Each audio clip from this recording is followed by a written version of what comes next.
Hey there, good morning everyone. Friday the 28th of October 2022.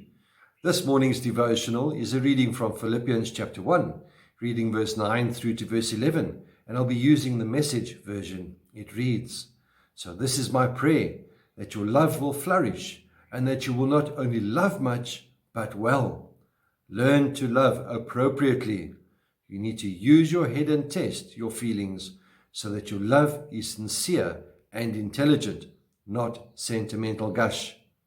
Live a lover's life, circumspect and exemplary, a life Jesus will be proud of, bountiful in fruits from the soul, making Jesus Christ attractive to all, getting everyone involved in the glory and praise of God." We live in a world where communication should not be an issue. Yet in many relationships, especially that of marriage, communication with each other seems to disintegrate. By way of example, have you noticed that when you're dating someone, you can talk effortlessly about anything and everything? But when you've been married a while, unless you work at it, conversation can become superficial and even lead to disagreements. Scriptures remind us in James 1 verse 19, be willing to listen and slow to speak. So there is an art to communication.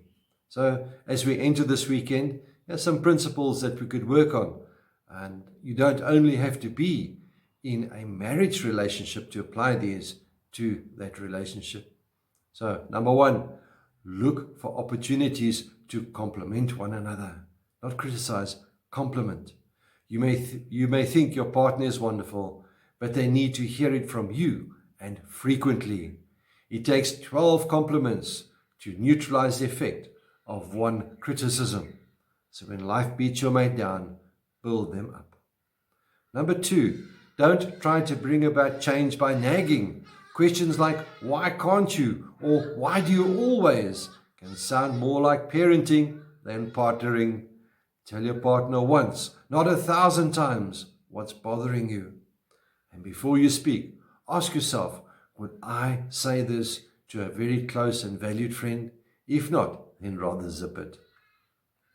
Number three, a marriage can only stand so much soul bearing. As a rule, shorter is better.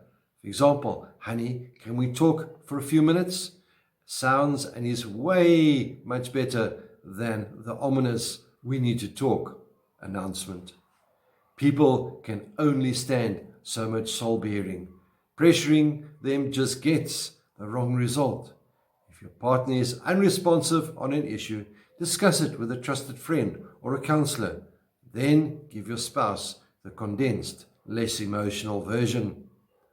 Let your mate lead. Number four, when your spouse is talking about things that you're not particularly interested in, remember scriptures. In Ephesians 5 verse 21 reminds us, submit to one another. Sometimes they may even mean asking, what would you like to talk about?